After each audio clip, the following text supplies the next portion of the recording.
मैंने कभी नहीं सोचा था कि मेरा बच्चा ऐसा करेगा।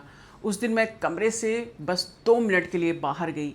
जब मैं वापस आई तो मैं एक बार ठहर सी गई। मेरे बच्चे का पसंदीदा खिलौना उसी के हम उम्र के हाथ में था। उससे वो कह रहा था, आप इसे अपने पास रख लो। मेरी माँ कहती है कि खुशियाँ बांटने से बढ़ती हैं। मैं वहीं अवाक रहकर खड़ी सी रह गई।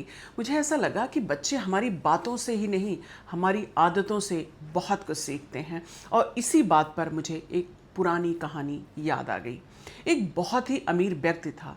वो उसके पास धन धान्य की कोई कमी नहीं थी, लेकिन वो कभी खुश नहीं रहता था। एक दिन वो जा रहा था, रास्ते में उसे एक साधु मिले। उसने कहा कि मेरे पास एक समस्या है, मैं आपसे कहना चाहता हूँ। साधु ने बोला, बताइए। उन्होंने कहा, मेरे पास किसी चीज़ की कमी नहीं है, लेकिन मैं कभी खुश नहीं रह पाता। साधु ने कहा, तुम मेरे साथ चलो, मैं तुम्हें इसका रहस्य बताता हूँ। साधु उसे अपने साथ ले गए और वो एक कुटिया के सामने जाकर रुक गए।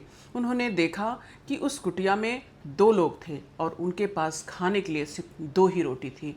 इतने में जैसे ही वो खाने बैठते हैं, एक भिखारी दरवाजे पर आ जाता है।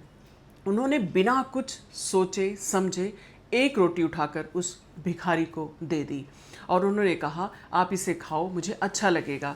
भिखारी को भी लगा कि उसके पास तो सिर्फ 2 ही रोटी थी। वो लेने में संकोच करने लगा।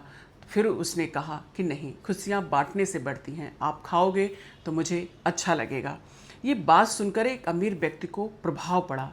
उसने कहा कि क्या ये सच कह रहा है कि खुशियाँ बांटने से बढ़ती हैं? साधु ने कहा, हाँ, आपने अपने धन को सिर्फ अपने तक सीमित किया है, आपने उसे किसी से बांटा नहीं, अपनी खुशियों को किसी से बांटा नहीं। बेटा, खुशियाँ बांटने से बढ़ती हैं।